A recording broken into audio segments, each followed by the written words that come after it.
Hello, welcome back to our channel. In front of me I have OnePlus 15, and in this video I want to show you how to use Sublime Grandeur theme on this device.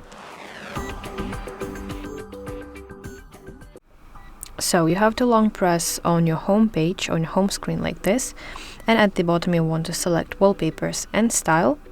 Now select Wallpaper and scroll through Sublime Grandeur. You want to select specific wallpaper that you want to use. I'll go with this one, for example.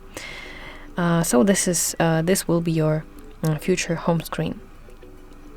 Now tap Apply in the top right corner of your screen to finally set this Sublime Grandeur theme as your home screen wallpaper.